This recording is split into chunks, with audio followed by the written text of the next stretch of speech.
welcome back to another episode of Thought Behind Things. आज हमारे साथ एक बहुत ही खास मेहमान है who's just recently moved back to Pakistan. He's an ex-investment banker and just started a startup, a very interesting startup called Abhi.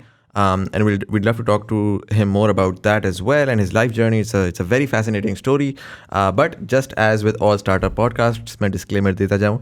This is not a sponsored podcast. We love the work that these guys are doing, and we reached out, and they were kind enough to come in and share a little bit about what they're doing. Omair Ansari is with us. He's the CEO of Abhi. Sir, thank you so much for being part of the show. Welcome. Thank you for having me. So I'll start the conversation. We're just sort of trying to understand, what made you get into this entire fintech and sort of investment space? Ooh, that's a loaded question. I'd say a mix of background. So I've lived in no country more than 5 years my entire life. Achha. Most of that has been in emerging markets. Right. Professionally, I kind of continued down that path of always wanting to help and invest more in these markets because they tend to be very consumer-driven places, and that's where the original idea of kind of professional, at least my professional background, came in. Then I always say that I was essentially a left-wing person living in a right-wing world where in investment banking, we focus on companies saying, okay, specifically on the banks, and saying in order to focus on financial inclusion or for these developing markets to catch up with developed markets, so for Nigeria to become the US, et cetera, the banks are the conduit to be able to do that, because they're the ones who are able to allow for financial inclusion to happen. And then when disposable income increases, that's how you really have prospering nations. Right. I think along my journey professionally and living in various different smaller emerging markets, it became very apparent that the banks weren't the ones doing this. Right. It was actually the telcos that did it at first, for example, in Kenya. Right. And then it slowly started happening even outside the telco space. And so for me, that was really interesting because everyone who was on the banking side completely missed that. Right. They missed the beat. Like, no, how can they do it? We're the banks. Yeah. No one else can do this except us. We're the smart guys. We're the guys who've been doing this for years. Who else can step in our territory and really focus on the financial inclusion that we're supposed to be doing?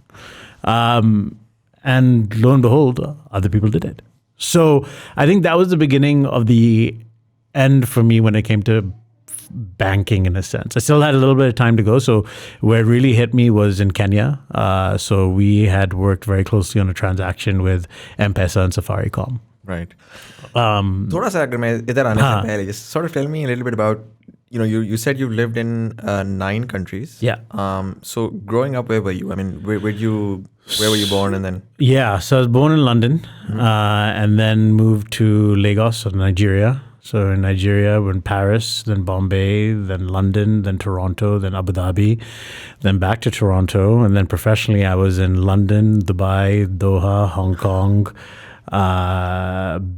back to Nigeria. So I was in Lagos, I was in Nairobi, I was in Johannesburg in South Africa, back to Dubai, and then my last stint was in New York.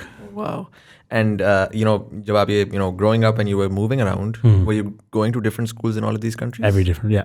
Yeah. So I always say, I mean, you probably can't pinpoint my accent, and I call it the globally effed up accent, because everywhere I went, I was lucky enough to go to the American school. Right. But in these countries or in the cities I was in, for example, my graduating class in Abu Dhabi, we were 36 people, but 38 nationalities. So though it's an American curriculum, I'm surrounded with numerous different dialects and accents, etc. So, yeah. Makes sense. And so you graduated from high school in Abu Dhabi? In Abu Dhabi. And where did you go for your university? After that, I went to Canada because I wasn't smart enough to get into the US. And also it was the year of 9/11. Actually, I'd gotten into a good university in the US, and then my student visa got rejected. Although I had British and Canadian passport, so the student visa was rejected on the British or Canadian passport. Yeah. So at the end of the day, I was Abu Dhabi, 18-year-old Muslim, living. So it wasn't ideal scenario, and then so Canada worked out. Right. And what university was this? McMaster University. Okay. And program kya tha wahan par? I did BCom, so it was a double major in finance and political science. Ah, interesting. Yeah. Why that choice though? I mean, for an 18-year-old in 2001, finance, I get it. Yeah. Political science? I love political science. Acha. So I'd say that's where I actually wasn't fantastic in finance. I was better at the political science part of it. And that's really what I understood, I think, from a young age, because I did Model United Nations as well in school, and the softer aspects of understanding politics and economics was really what drove a lot of countries. I mean, you look at America, you look at Pakistan, look at these, it tends to be a lot more politically driven, which then feeds into economics, which then feeds into finance. Right. So I knew I wanted the foundation of finance, because with just a poli-sci degree, I was like, how am I going to get a real job? So I said, I'll do the pol-sci aspect of it.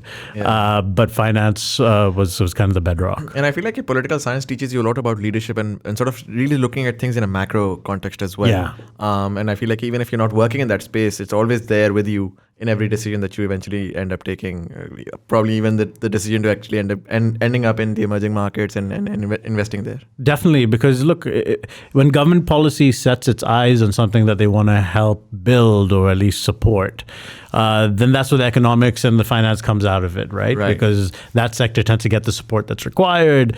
That's where you're able to start something in that segment to be able to really build a formidable company, at least what I've seen in some of these markets. So it's very different from the US today, for example, or the UK today, where you can go in almost any segment and there'll be different facets for you to be able to do. But when you have government support in emerging market, it makes that much easier. Right, makes sense.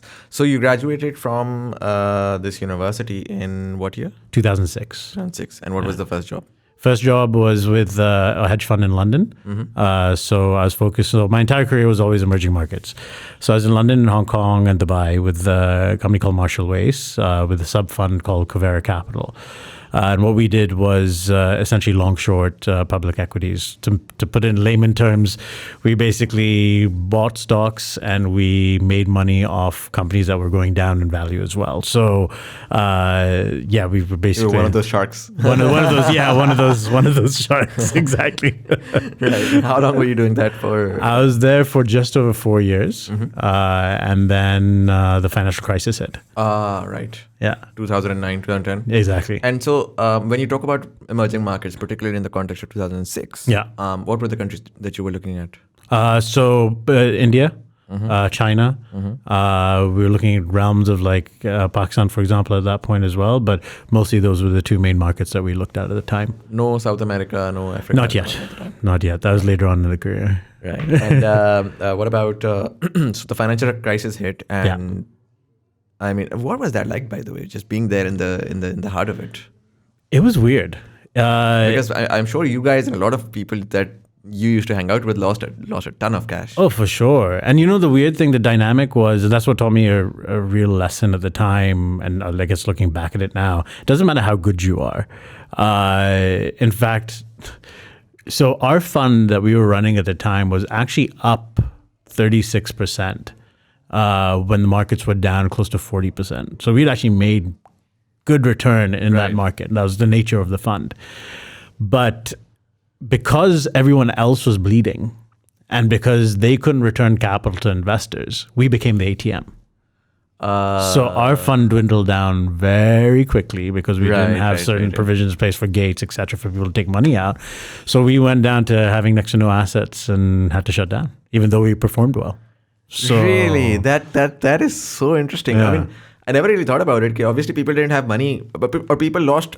Other people made them lose money, and so they don't have any money, so they're going to take your money out. So like, here's the green, this is the red. We need to offset this in order to give it back to our investor base. So pull it out from here, where it's doing. So yeah. And so what was the next switch? Were you jobless for a while? Yeah. I was jobless for I'd say 6 to 9 months. I said at that point, I said let's go. And probably a stupid decision looking back at it. But my sister was living in New York at the time. Right. So I was like, I'm going to go and look for a job in New York. Yeah. Right at the heart of it. Yeah, the heart of the financial crisis. I'm like, I can do this. So got to New York in the heart of the financial crisis. I got duped by many different scams of interviews, etc. You had to pay for, blah, blah, blah. I realized, okay, New York probably at this time is not the right place to be. I then went to Toronto. I said, okay, let me try my luck in Toronto. And in Toronto, it's funny, I remember going to Bay Street and had gone and hit all the investment banks, put my resume in. I even like somehow lied my way to get up to the HR floor of, I remember it was like CIBC or something like that.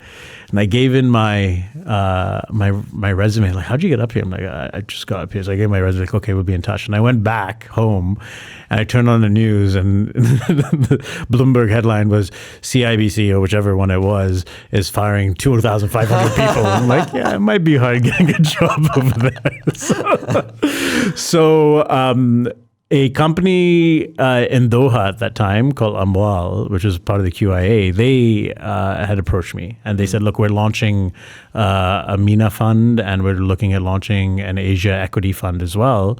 Would you be interested in coming and joining us? And so that's when I moved to Doha. Right. And basically help set up that portfolio and start running that for the company. Very cool. And so how long did you work there for?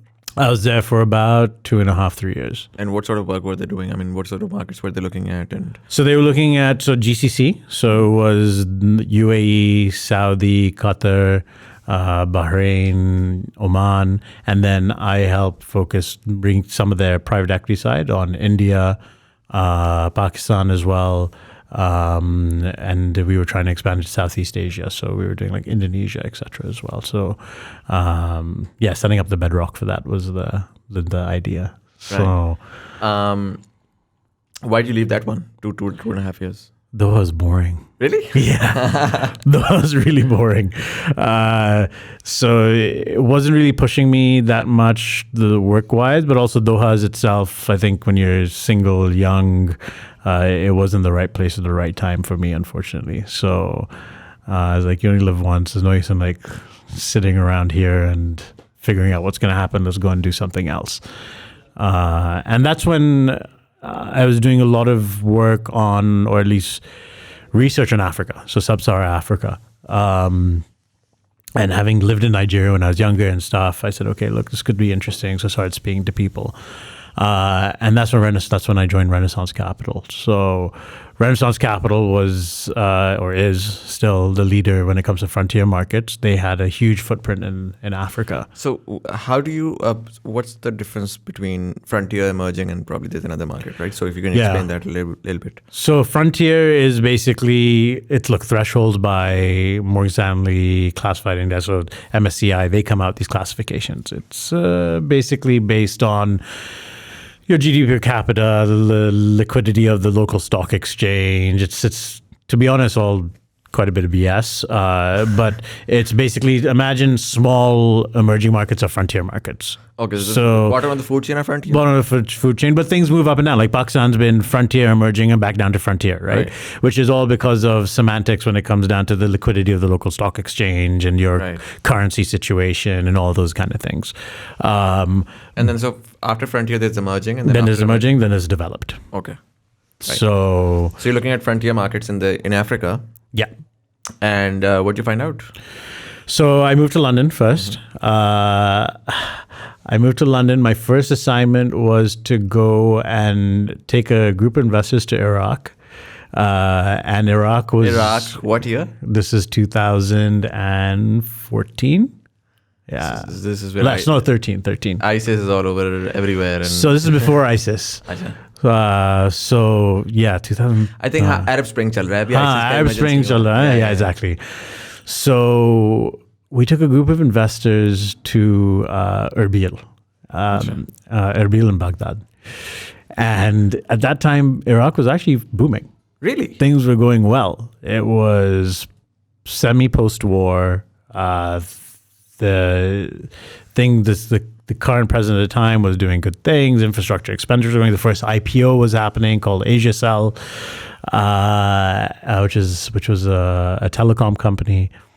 And so the trip went well. We were there for like a week. We came back. I wrote a massive report. I remember I wrote it. It was my first report there. And I don't know if anyone knows, but Mark Faber, he's like he writes this report called Gloom and Doom. He's kind of a renowned figure in the investment world. He picked up the piece. He's like, I want to republish this because I love Iraq. Da, da, da. I was like, oh my God, this is amazing. Lo and behold, like I put out the report, and always in your reports you have to write the risks area. Right. And for me, the risk area was there's only one, which is political, and there's a situation when it comes to security, etc. And literally a week after the report went out, ISIS attacked Baghdad. So the whole story. So this is how you learn about the volatility of frontier emerging markets. Yeah. And so I was in London. The person who was heading up research in Nigeria had just quit. And so my boss at the time, Dave Nangle, he said, yeah, someone's quit over there. We're looking for people. And I'm like, I'll do it. He's like, what? You're going to move to Lagos, Nigeria? I'm like, yeah, I'll move. And he's like, okay. So I moved to Lagos to basically help head up the consumer and brewery and advisory function over there on the research side, and very quickly thereafter moved around from there to Nairobi, to Accra. All for Renaissance? All for Renaissance, to Joburg. I was in Joburg for a little while.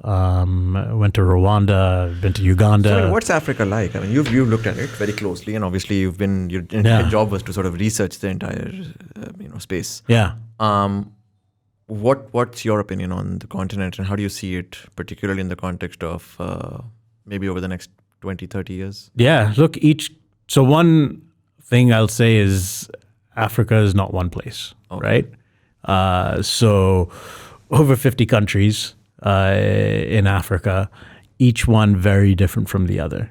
So when people ask me, what do you think your view of Africa is, it's like saying, oh, what's your view on Asia? Like, that's very different. Mm-hmm. Pakistan is different from Bangladesh. Bangladesh is different from Sri Lanka. Sri Lanka is different from India. Right. And all of these are different from Pacific Asia. Exactly. So I'd say each country has its own interesting aspects and very synonymous to other places. And that kind of took me into where we are today. Places like Egypt and Nigeria, for example, very similar to Pakistan. Right. Places like Kenya are more synonymous to a place like Bangladesh. Right. So you can go places where there's completely no infrastructure and nothing really happening economically, and you can go to other areas where it's really bustling and very interesting, where there is a local ecosystem and vibe for you to be able to back. And then you've got the edge of it when it comes to beauty as well, right? You can go to Mozambique, which is stunning, and you can go to other parts of Africa, like Congo, for example, which, in my opinion, isn't as beautiful. So it's very diverse. It's a hard question to answer. Probably, let me give you more context. Yeah. Right? So for the longest time, and if you know anything about Pakistan, we had something similar in Pakistan as well, where FATA or KP, FATA was like Ilaka Ghair, it's just something you don't talk about, it just exists. Yeah. KP for most of mainstream Pakistan was just this, again, so it was either tourism, but even we didn't have a lot of tourism, and it was never part of the mainstream sort of conversation nationally up until probably mid 2010s when KP really sort of began to open up and really sort of joined the national conversation, and then people realized, there's a crazy amount of talent there. Isse pehle it was mostly like, so they're like tribal people there, and all of which was untrue. These were stereotypes, but obviously it's what the media feeds you, right? Yeah. With Africa, there's the same thought process. It's like the media has fed you this poverty and like this Stone Age essentially, and there's nothing really happening there. And I'm trying to sort of understand if over the next 20 years, maybe we'll see at least some African countries really take the center stage in terms of the global conversations, because a lot of times Africa is more often than not sort of ignored. politically or us tarah se. So what do you think about that? Do you think there are countries within that region that are really emerging at a very, very fast pace and would be interesting to see over the next 20 years? Yeah, no, definitely. Look, if you look at simple demographics, right? So you look at a country like Nigeria, 250 million people. So very synonymous to Pakistan. You've got a young population as well. In fact, more people are willing to look at Nigeria than they are willing to look at Pakistan, despite it having a much more volatile currency, despite it having a lot more political risk comparatively. But it is really the powerhouse of Africa, if you want to think about it. South Africa, on the other hand, which everyone likes to go on vacation, Cape Town, etc., is beautiful now. But as a country, it's actually been worse off comparatively to a lot of the other countries, but gets a better rapport. Because, again, it comes down to, and I think it comes down to where tourists are willing to go, right? I always make this example of Indonesia versus Pakistan. Right. And this is where, if you look at the amount of investment that's gone into Indonesia compared to Pakistan, which is a complete same country, if you look at it from a kind of 40,000-foot view, it's leaps and bounds beyond where Pakistan is. And I always say it's because the tourist is happy to go to Jakarta and then go to Bali on holiday. Right. So you'll always go through and you'll do the hustle bustle of Jakarta, and then you go and you do a nice holiday in Bali and it works, and everyone loves Indonesia. Right. From foreign tourist standpoint. How many foreign tourists do you say, I'm going to Pakistan on holiday? Yeah. It doesn't happen. Yeah. Right? So you're right in that standpoint where I think Edward Said wrote a book called Orientalism. And that's the idea of the persona of what a country is based on the media or movies you watch. Yeah. Right? And that portrays something which is completely different from what actually is on the ground. So yes, I do believe that there are going to be powerhouses that come out of Africa, specifically places like Nigeria, I think Kenya, I think Egypt are going to be very interesting countries. Morocco and Tunisia already powerhouses. They went through the Arab Spring, obviously, but you look at them now, they're doing much better comparatively to some of the other nations. So Northwest Africa is very interesting. Do you think there's a lot of, and this is going to be my last question on Africa, and I'm going to move on, but do you think we're seeing a lot of Chinese interest in Africa recently? Because I saw a Johnny Harris video where he was like, why is China all over Africa? And they're building, apparently they're building bullet trains and all sorts of infrastructure. Yeah. Do you think now, I mean, when I went through that video and I started Googling, I realized Africa is growing quietly, so sort of similar to how we've seen China grow, and suddenly now China is a big player. Yeah. When you were there, was Chinese investment a big thing, or is that something that's more recent? Massive. So that was CPEC version 1. Right. So I remember I went to Ethiopia 2014. Our flight from I was in Rwanda before, so from Rwanda to Addis, Ethiopia, I remember we got on the flight and all of us were like, are we on a flight to Beijing? Because the entire flight was packed full of Chinese people. Really? And it was, so they had basically, they have a huge footprint in Ethiopia, similar to the tune of CPEC. Right. In terms of quantum value-wise. And they were setting up infrastructure there. It's all part of the One Belt, One Road as well. So One Belt, One Road actually ends in Africa. Right. Right? So that comes through to Guada to then go upwards into China. Right. So that was version 1. And it was all very debt-driven. Right. And then they said, okay, let's look at Pakistan. Interesting. So yeah, it was definitely before Pakistan that that Africa got the Chinese investment. And do you think that investment is sustainable for them as a finance? Look, it's already showing the evil face of it, right? Okay. So debt financing was kind of the forte for China, and we've already seen places like Kenya. We've seen it in Ethiopia as well, where seizing of assets has happened because debt repayments become very problematic. Right. You have a lot of corruption issues in these places, and so the best decisions for the nation aren't necessarily made. Right. And so agriculture, et cetera, which is a prized possession of a country that you should never actually give to a foreign entity, were being bid to the highest bidder. So when the default happened due to currency fluctuation, et cetera, then those assets got seized. Right. And so the negative side of it's coming out, similar to Sri Lanka, that's happened as well with the port. So yeah, it's all been debts driven. It's been very beneficial for the Chinese, and to an extent, some of the local countries in Africa as well. But it still needs to be seen how it still needs to be seen. Okay, so you were there at Renaissance for how many years? I was there for just under 4 years, 3 or 4 years. And all of these countries are within that time. So these are like small stints in different countries. Exactly. So I ended in Dubai, and we actually expanded. I expanded the footprint. We set up Pakistan, Bangladesh, Sri Lanka, and Vietnam. Right. And then, so this, what year are we looking at now? So now I'm in end of 2015, beginning 2016. And where do you go next? So at that point, Morgan Stanley was a client. Right. And so just to rewind, when I was doing that at Renaissance Capital, that was where I really first met kind of fintech for the first time, and fell in love with it. And so started focusing on that a lot more, from what I was writing about, what we were advising from an investment standpoint. So we did like Bcash in Bangladesh, for example. And so Morgan Stanley was a client, and my boss, who became my boss, he reached out.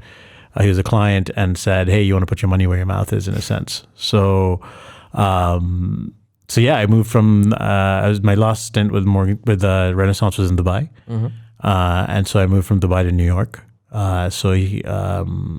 They were running a frontier market fund at the time, and so I joined on that as an analyst, and we were launching at the same time an emerging market fund.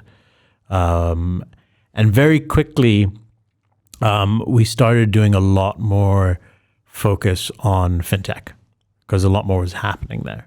So specifically in the emerging market space. Right. So this is where LATAM, et cetera, starts kicking in. So I started looking at Brazil. I started looking at Argentina. I started looking at China a lot, Indonesia, parts of Sub-Saharan Africa again, parts of Eastern Europe, et cetera, et cetera. And so then I became portfolio manager. I got promoted, became portfolio manager on the product, and was living on a plane. I was like 3 weeks of the month, I was traveling around the world to these different countries and investing in the likes. We were in like 360-degree finance in China. We were in Chudian in China. We were in Ant Financial in China. We were in Passaguro in Brazil. We were in Stone in Brazil, XP. So started seeing a lot of this the financial inclusion happening outside the banks in a lot of these emerging markets. Right. And along that way was when started having a lot of conversation with Dave Dangle at Vostok, who's our anchor investor, and went on as a strategic advisor at Vostok as well. So I was doing Morgan Stanley as well as Vostok. And again, we were looking at a lot of transactions, a lot of companies that were coming out of all the countries surrounding Pakistan and even a little bit further outside Pakistan, but not anything in Pakistan. Right. And that was, I guess, the next beginning of the end for me. Yeah, because I'm just wondering, I mean, particularly this last part of your life at Morgan Stanley, you're traveling a lot, you're meeting a lot of these, new age companies that you're investing in. And I feel like even in terms of how one feels doing their job, this is like a dream job for a lot of people. The dynamic is very interesting, right? It's very powerful as well. You're the investor. You're always the investor. So everybody's going to really sort of make sure you have a great time. Yeah.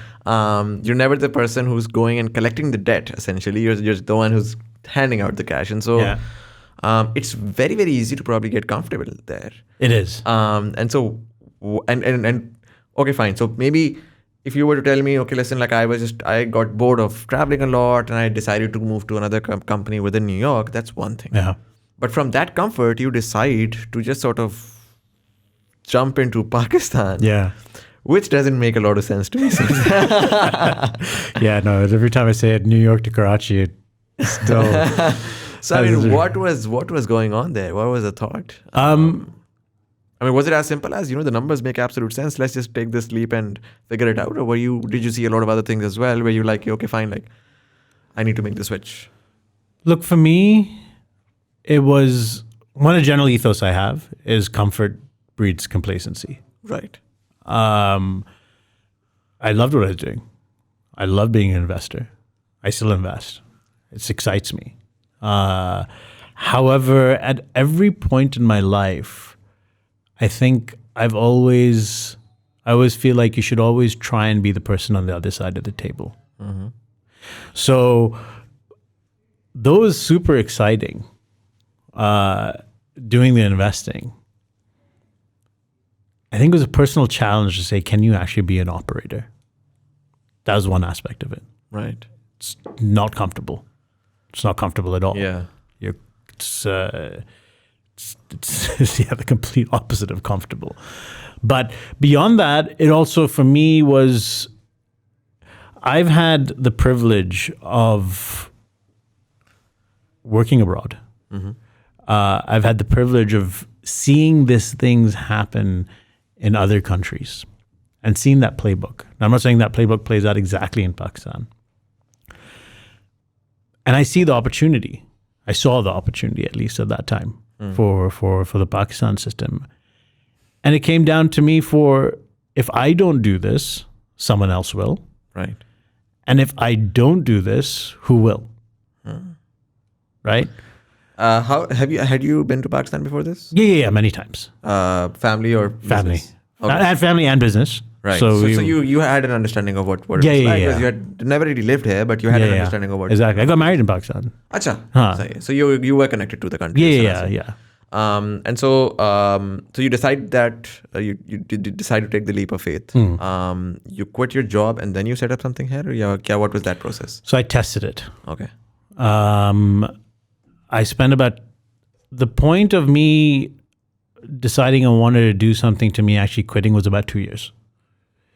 I had that initial conversation with David and said, look, I think there's a huge opportunity over here. I'd like to do something. I had an idea of what I wanted to do, but I wanted to do a little bit more homework. That conversation, I remember we went to his restaurant. We were catching up actually over some other stuff. And that's why I brought this up. And he turned around and said, I'll back you. I'm like, what? He's like, yeah, I'll back you. And I was like, okay, wait. That's not kind of what I was expecting. I still have a lot of work to do. Let me come back to you on this. So that's when I spent a lot more time back and forth. And I spent, luckily, wearing my Morgan hat and my Vostok hat to be able to meet everyone. Get the right insight, basically. Get the right insight. I met the banks. I met the regulators. Right. I met senior people and government officials. I met with fintech companies at the time and saying, what's missing? If I came here, what is it that I would do? Right. And what are people doing wrong? And so that's when we came across the idea, or at least I came across the idea of what I wanted to do. But again, also wanted to test it. I also had weaknesses, right? You have to I think before you take a leap into anything that you don't know, you have to really look yourself in the mirror and saying, look, what am I good at and what am I crap at? And what do I need to learn? And how can I fill those weaknesses? So I had no operational experience in Pakistan. There was no way I was going to land up in Pakistan and be like, I'm going to do this just because I've got to raise some money. Doesn't mean anything. Yeah. So my co-founder, Ali Laddubai, is my operational co-founder. So he's the COO. And he is that for me. And how did you come across him? So we knew each other through mutual friends. Mm-hmm. He had his own startup called Karlu Compare. And that was based in Pakistan? That was based in Pakistan. So he was bred up in Karachi. Right. Was at HSBC and Samba in retail banking for many years. And then he went on to launch Karlu Compare, which unfortunately didn't go well, but fintech so worked. And then he was at a company called Fori. Fori? Oh, that Fori. Right. So he was there and we got introduced by a mutual friend. Mm-hmm. And we kind of kicked it off and I said, look, what do you think about this? He said, it's interesting. I said, let's test it. So Well, I don't know whether I should go into what exactly we do here or whether I should just say stories. Tell me about it. No, tell me about what you guys do. So what we do as a very simple product number one is you want to go after a segment which is a big enough market in Pakistan, but also is a manual pain point that exists. Right. And a manual pain point that exists in the country is that a large portion of the middle class live paycheck to paycheck. Right. Wage inflation doesn't happen.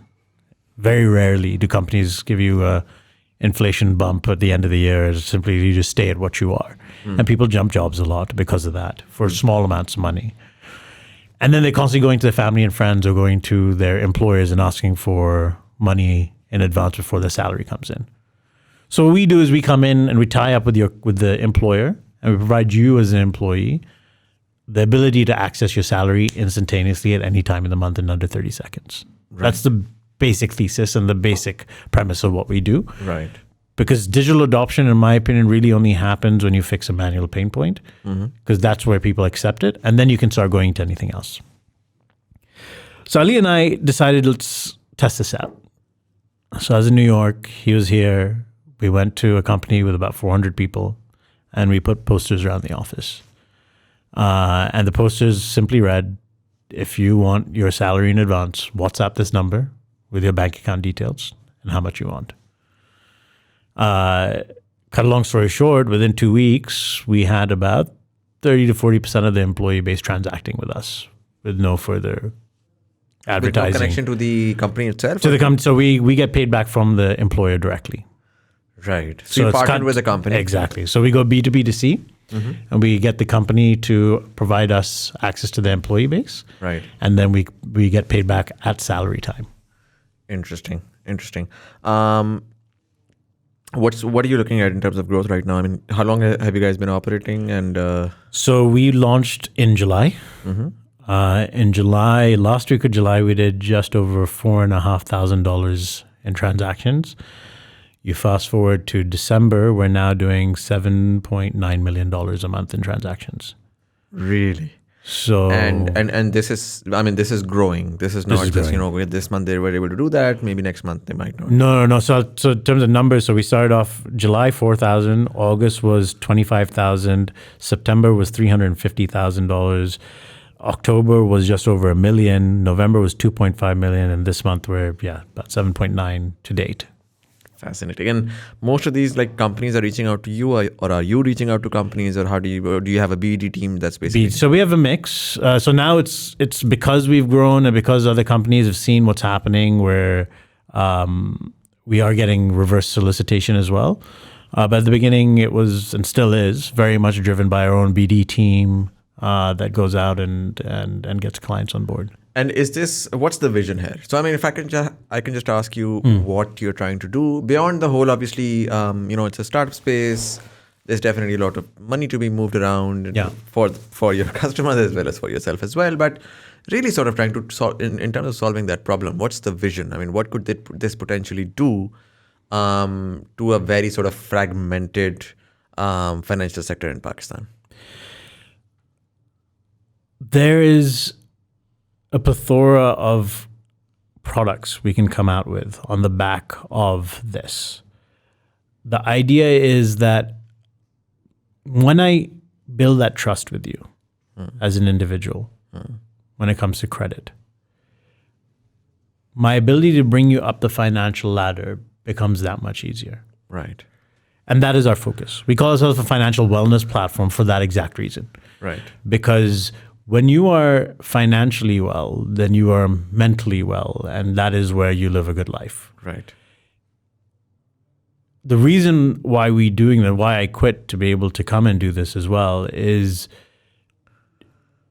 what technology has done is it's democratized finance to a degree where no longer should it be that only when you have won the genetic lottery that you are able to build your asset base the same way someone else has. So we start off with this to say, hey, we'll help you when it comes living paycheck to paycheck, because it's not your fault. in Pakistan, unfortunately, it's not like the US, for example, where people are paid bi-weekly. So every 2 weeks you are paid. Over here, people sometimes have to wait up to 60 days to get paid their salary, right? Beyond that, inflation in the country is high. So sometimes it's just not your fault when it comes to living paycheck to paycheck. Everyone, the rhetoric and society is like, oh yeah, you just don't know how to handle your finances. Like, no, you have limited means. You're not born into wealth. So if someone's not going to come and help you when it comes to your interim credit where you require, then there's no stepping stone for you. And then you make bad decisions. So our idea is, let's help you with this problem first. Then as we go down the ladder, that's when we can start giving you other products for you to be able to stop living paycheck to paycheck. So we can provide you with a savings product, for example, an investment product. We can provide you with insurance products. Right. So the possibility of products for us to go after is huge. Is limitless. Again, for a country there, for a market that's not really been explored, I mean, anything is possible. Exactly.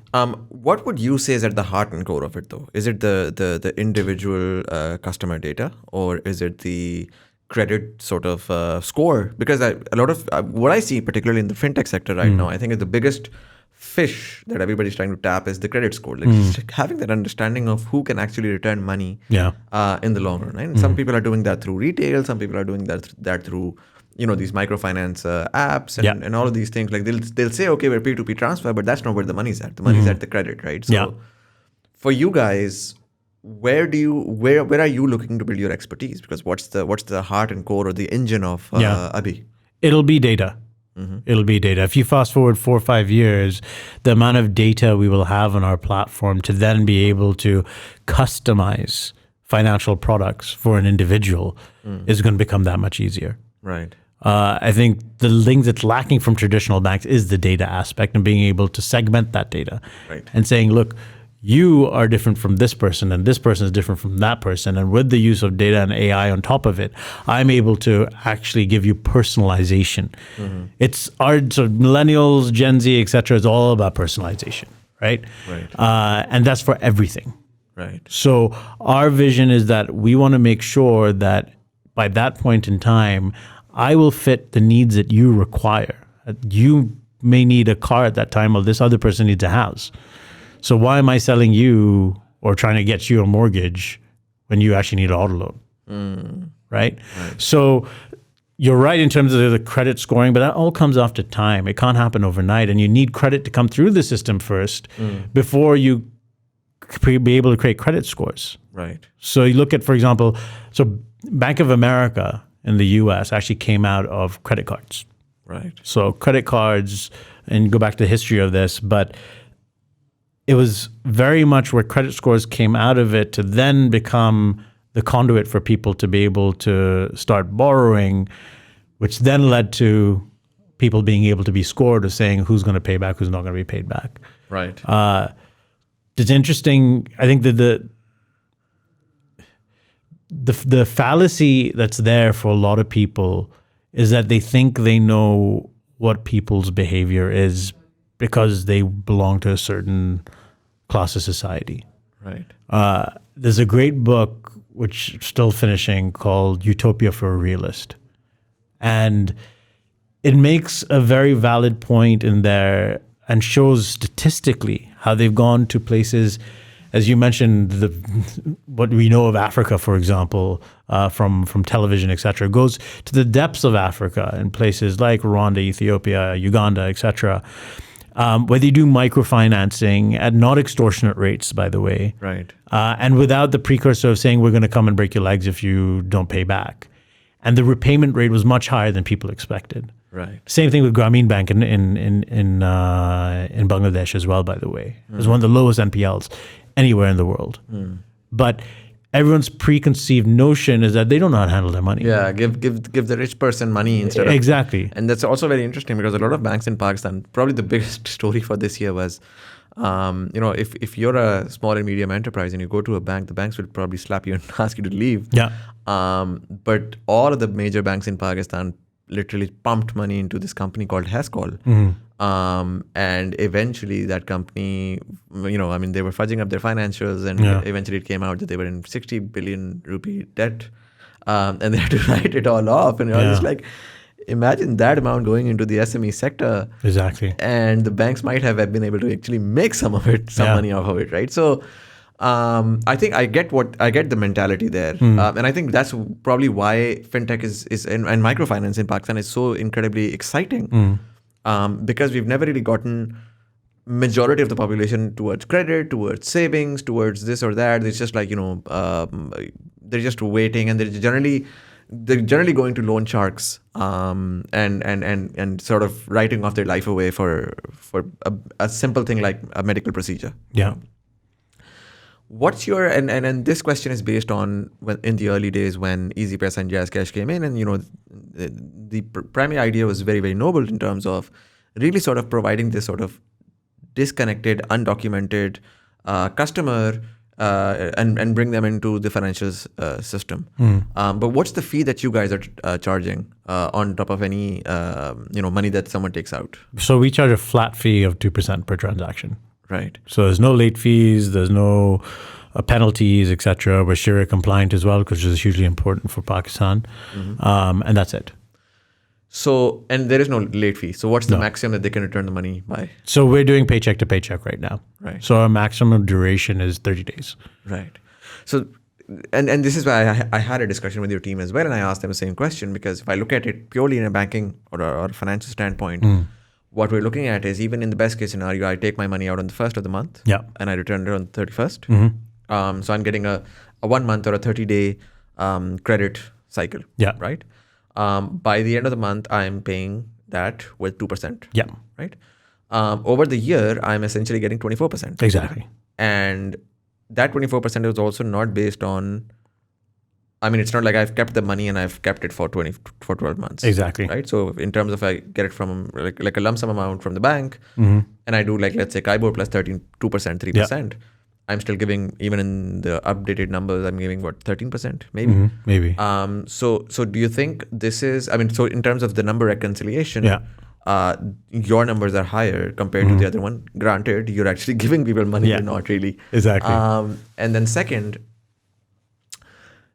and this is again something that happened with EasyPress and JazzCash as well.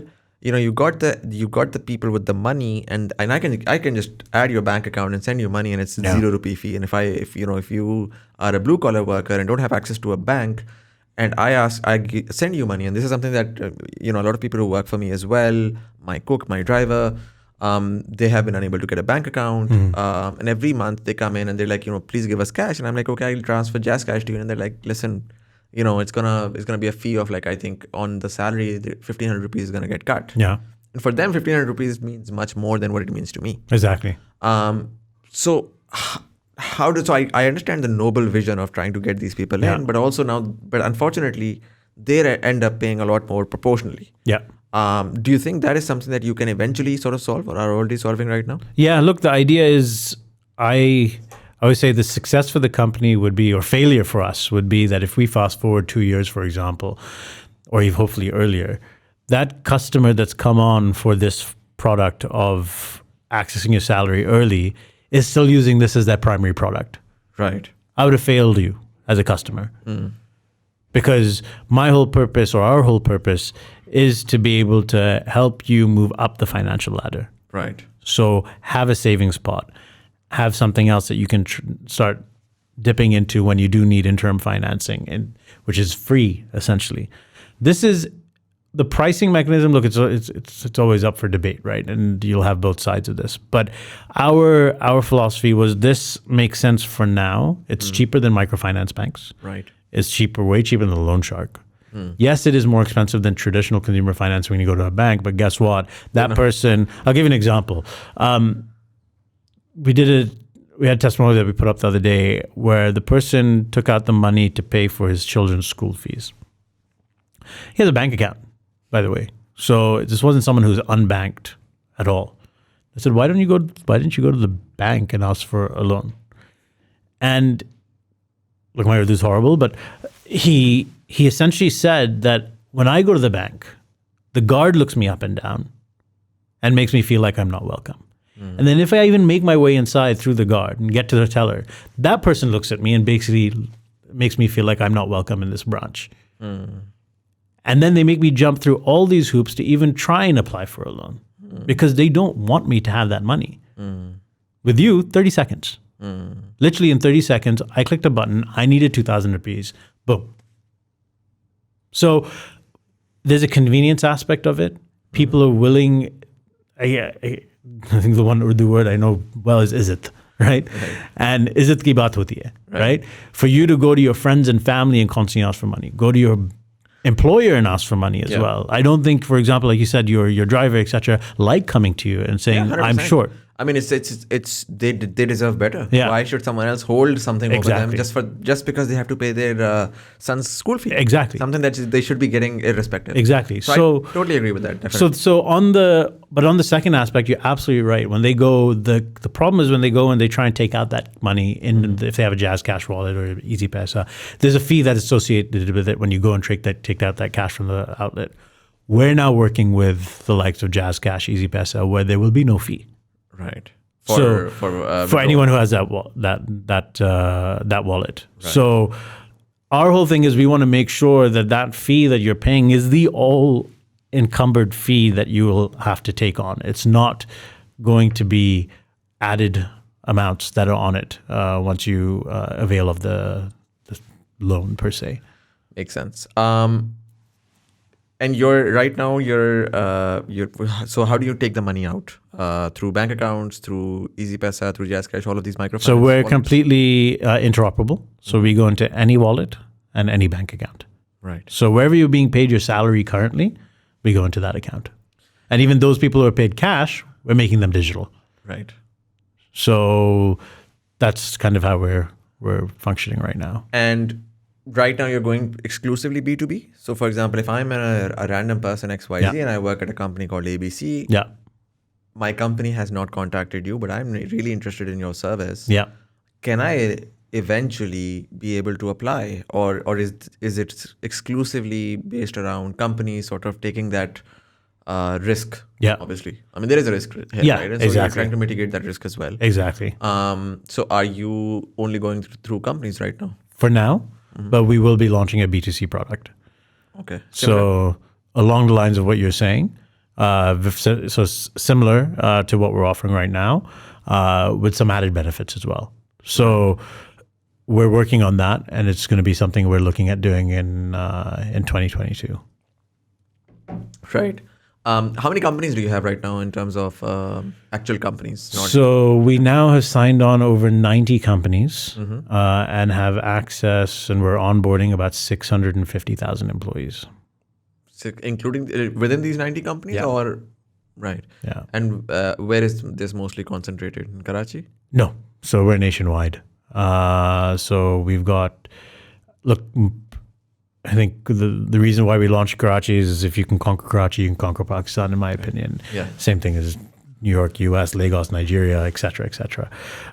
Because head offices sit there. Right. So we are able to bring on conglomerates, for example, that have branches across the nation. So we've got customers who are sitting in Multan and Faisalabad, Sialkot, even though we haven't physically gone there yet. But because the employee base sits there, we're able to serve them. So we're expanding our sales team. We have 2 offices right now in Karachi and Lahore.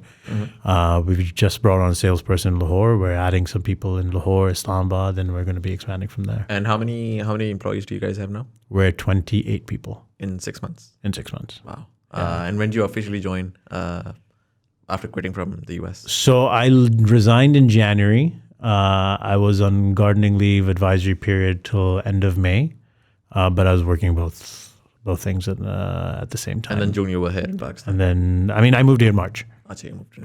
So I moved here beginning of March, and we went live in July. Zabardast. So abhi ko to humne discuss kar liya. Thoda sa main zara macro pe lekar aaya situation ko.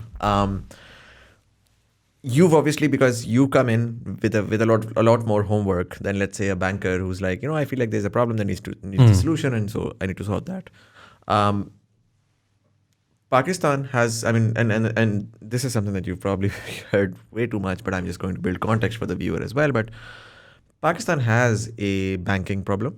We have, call it, banks would blame FATF or whatever. But the fact is, banks are too complacent and too lazy, and they don't really care much for sort of increasing the banked population as long as the rich people are there. Middle class is generally not really welcome in the bank. It's too much paperwork and extra cost for them.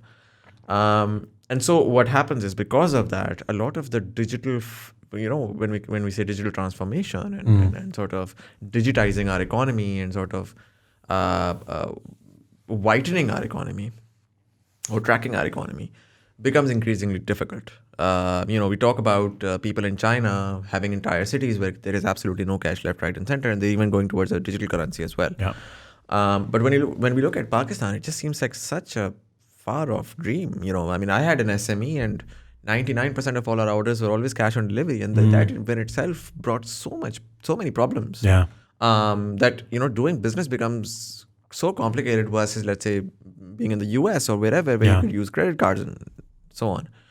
So what's your thought process on how the entire financial sector, what does it look like right now, and how do you see that evolving over the next 5 years? Everyone asks, who's your competition when it comes to fintech? VCs ask me this, and other people, clients as well, ask the same thing. And our competition is cash. It's not fintech. Cash is still 98%, if not more, of the economy. And to digitalize that is where it only happens when you're able to get everything that person would need in a digital construct, right? So how you do that is by spending a lot of time with your customer base and saying, okay, I've given you this. Now, what are you using this money for, right? So similar to the SME issue, right? Said, okay, if you're getting cash, then what are you doing with that cash afterwards? And how do I digitalize that process? Right. So what are we doing, for example, when we speak to our customers and they say, okay, we take out our salary in advance, we're using it for utility bills, we're using it for water bills, we're using it for education. Saying, okay, instead of going and taking that money out from an ATM and then going and giving that cash, how about within our app, you can do that directly, right? Then it becomes more seamless. That's where digital adoption really happens. M-Pesa, you look at Kenya, for example, the physical problem was that people were sending cash physically from the south to the north to their family on random buses. It was getting lost along the way and taking a long time for them to get it. But that's what the norm was. When M-Pesa came around and set up stalls everywhere and then allowed you to be able to do it over a mobile phone, boom, send it to your family and they'll be able to pull it out on that side. That's where digital adoption happened. So I think you can't expect for cash to go away overnight. But I think if we fast forward 5 years, cash will be less so of a proponent of the economy. What if you were to throw a number? You said 98% is cash, right? Yeah. What would the goal be or dream be? In 5 years, maybe we can look at an economy which is maybe. Look, dream would be closer to kind of 85, 90%, to be honest, right? That's because I think that's where the real is. 85? That's a realist. Cash would be 85 to 15% would be digital. Because the thing is, when it kicks in, it does this, right? And so obviously I would love it to be 100%. But I think the likelihood of that happening in the country over a 5-year period is difficult. I mean, so it's 15%. How much do you think? What would that, in terms of cash value, in terms of X billion dollars being held by fintechs? How much of that do you think is going to be there? Gosh, in terms of value-wise, it'd be difficult for me to answer that. Percentage-wise would be easier. And for me, I think if we can get to 85, 90% of the economy being cash and the rest being digital over the course of the next 3 to 5 years, that'd be a great achievement. Right. Hopefully we surpass that. But we have a lot of infrastructure that's required for that to happen.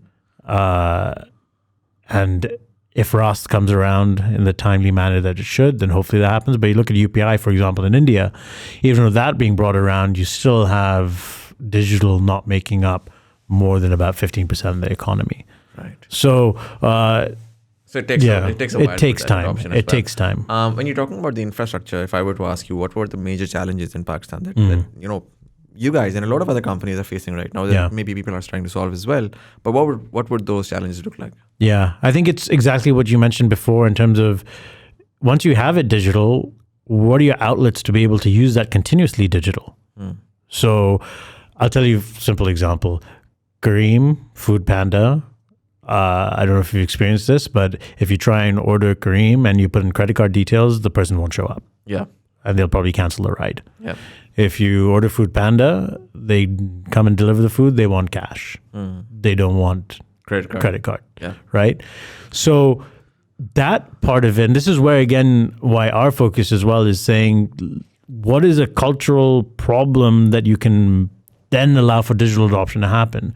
Because if they're not able to access that cash instantaneously, what is the beauty of cash? The beauty of cash is you give me 100 rupees, I get that right now, and then I can use that. Now, if you send it to me digitally, where all can I use that? Yeah, and if I have to go take a detour just to take the cash out. Exactly. It's annoying. It doesn't make sense. Yeah. So I think hopefully if we can, I hope that something like QR codes, for example, kicks off in the country. Because you look at points of sale units. So there's no POSs in the country is only at around 70,000 right now. That's tiny. Yeah.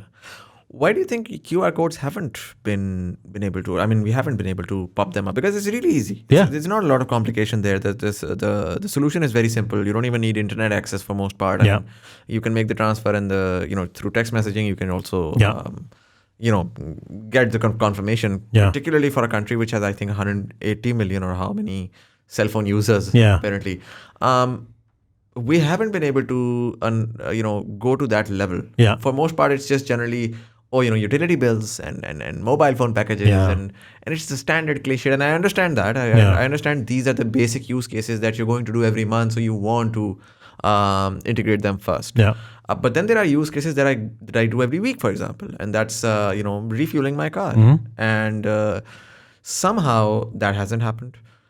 Then I go through things that I do every day, and that's basically getting basic groceries, and that hasn't happened. And I think until and unless that sort of stuff is digitized and it becomes increasingly easy you're absolutely right. If I have money in my wallet, to be very honest, in Easy Paisa or Jazz Cash, it's like that money is just, I don't know, it's a monopoly money for me. Like it's like, I'll have to transfer that out to someone, or I have to go God alone knows where. Even ATM is something that I'm used to, so I don't know where I have to go to get the Easy Paisa money out from. And that mindset is difficult to shift, obviously.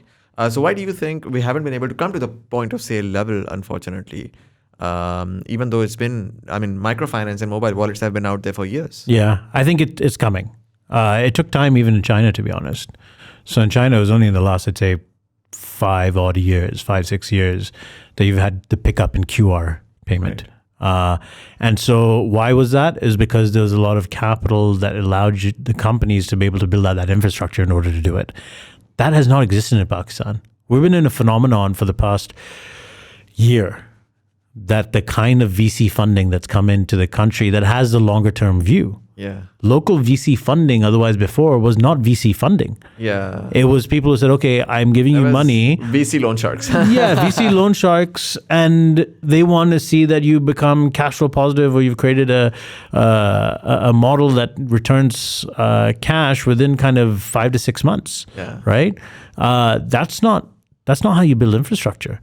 You need a few years before you are able to execute on what you want to put out in the market. 2, for adoption to happen, and then 3, charge for them to be able to be able to monetize it. So I think now that'll hopefully be fast paced in the country, because there are players who are going to focus on QR codes and building the rails into the merchant network for them to be able to accept QR code payments as well. Because that's been the issue. The rails haven't been there. And now the rails are being built.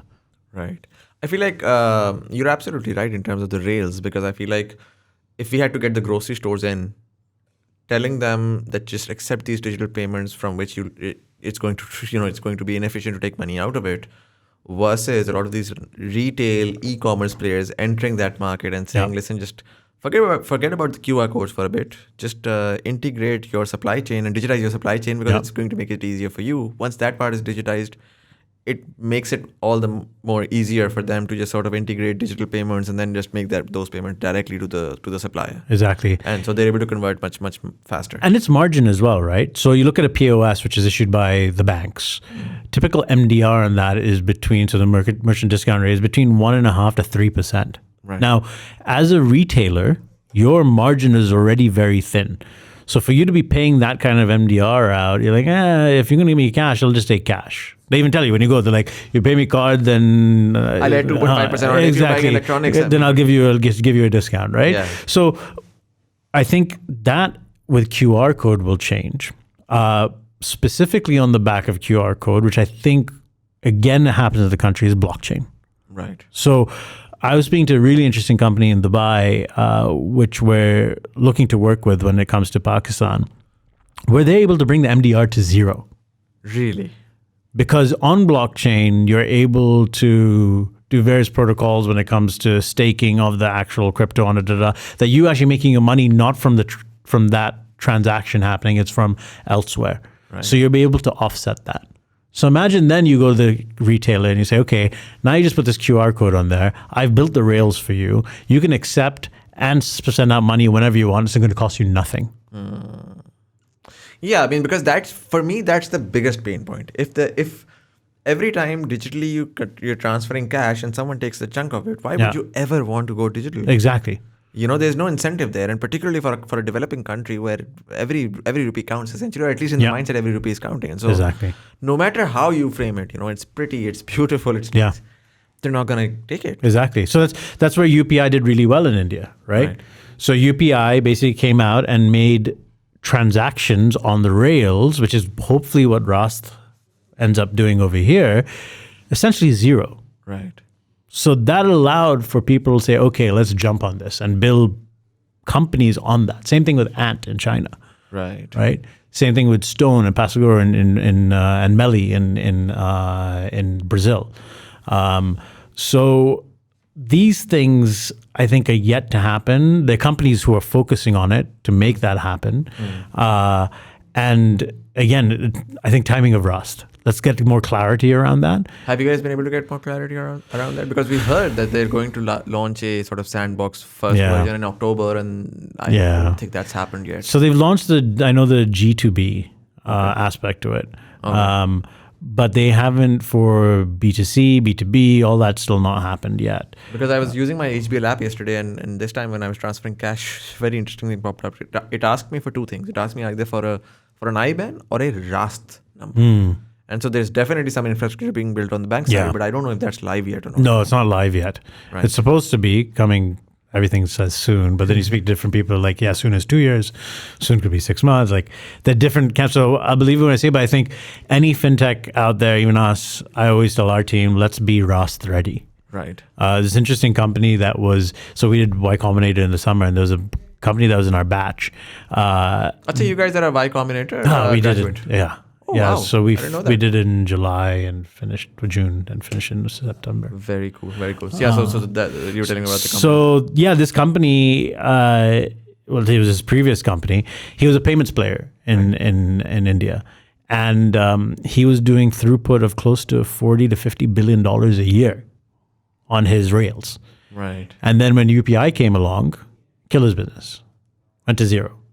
So he didn't sell the business for zero, but he said that, look, because I was making X percentage of every transaction before, that was gone. So I had to sell out to another player at a lower valuation than I thought I would get. But the point is that allowed, and that's where you had a real adoption happen. Right. So same thing has to happen over here. Right. And you think Rast will essentially bring that cost close to zero? Yeah. It should. That's the premise. It should. Yeah. Whether they do that or not is a different question. Are you guys funded? Are you guys still running on the original funding by David? No. So we had raised $2 million in our seed. And what's the next step? And then what happened was our numbers started picking up dramatically in October. So the idea was always of the first original $2 million we raised was to use $1.5 million for our balance sheet to be able to do the lending, and $500,000 for OPEX, CAPEX for us to be able to build a team, the infrastructure, et cetera, et cetera. Now, luckily, we're big. Our KPI is not people, and our KPI is not how much we spend. So we've actually kept our burn very low and our team small comparatively to a lot of other companies. It's always, we say it's easy to hire, it's hard to fire. Right. And nor is it fun to fire. So we try and keep a very small team at all times that has maximum output. October numbers started picking up. We didn't have we had started the conversation with the banks to say, can we start getting lending from you to be able to go further out? But that's a turnaround of that is just... Exactly. It takes time, and we have a whole list of clients. Now suddenly our demand is higher than the supply. Right? So we went and we raised $5.5 million in October or November as a pre-Series A round. And we're now going into our Series A.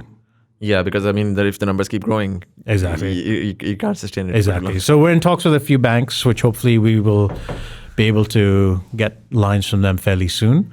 But at the same time, we're still raising capital to be able to really go out and dominate. Right. So that sounds exciting. We're at the 1 hour 14-minute mark, and I mean, I know there's a lot more that I'd love for you to unpack because there's a very fascinating mind, very unique one as well. So I haven't gotten the opportunity previously. But one question I ask generally all of my guests, it's interesting in terms of you because you've been all over the world. You've explored, you've definitely explored the first world very, very well, but you've also been able to explore emerging markets. And then you decide to come to Pakistan. For any person, I think two things drive them. One is obviously what the impact that they generate. Definitely the people with the growth mentality always are impact oriented. And then the other one is always obviously the cautious optimistic one, which says, okay, how much money I can make or how much of my personal goals are achieved through this. Yeah.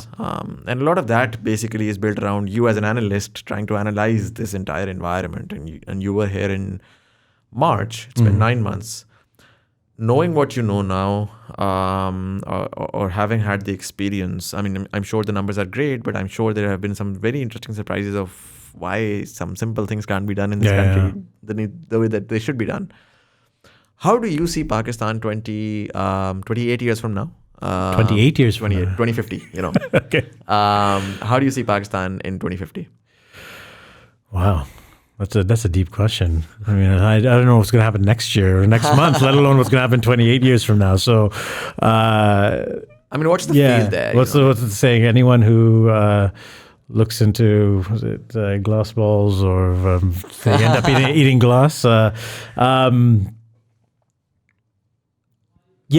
I think broadly we will. Population obviously we know is going one way. Hopefully we're a much richer country from a consumer standpoint. We will have more people having means of finance as well for them to be able to spend more, as well as GDP per capita as well being much higher than where we are now. You look at beginnings of China when they decided to put the foot on the pedal when it came to fintech in 2008, 9. Post the financial crisis was really where they said, look, financial inclusion has to be our focus and it has to be done through fintech. At that point, GDP per capita was closer to kind of $3,000-4,000. It's now close to 12, I believe, was his latest number, if not slightly higher.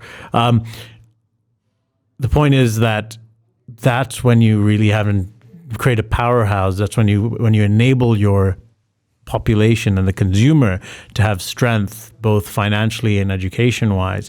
That's where you really build a nation.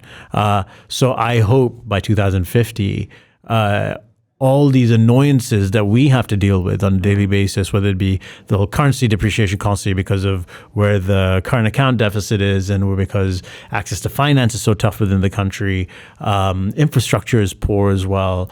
All those things hopefully start coming to a slightly better path, and no one has to talk about those things, and our children won't even worry about that. They'll have other worries, which are better. Definitely, certainly. And you're looking to be in Pakistan for the next few years? Yeah. Pakistan's the focus. There's enough of a market here to go after. So everyone else says like, oh, you're going to expand? Yeah, we'll definitely look to expand. But Pakistan itself is a big enough market for us to really dig our teeth into. Yeah. And as a former investor, how do you see the 300 million that have come to Pakistan in 21? And do you think that momentum will continue in 22? Yeah, I think it's tip of the iceberg. 300 million is big in terms of Pakistan's context, but nothing compared to synonymous nations like Indo, for example. So Indo is closer to like, I think it's $2.5 to $3 billion a year now.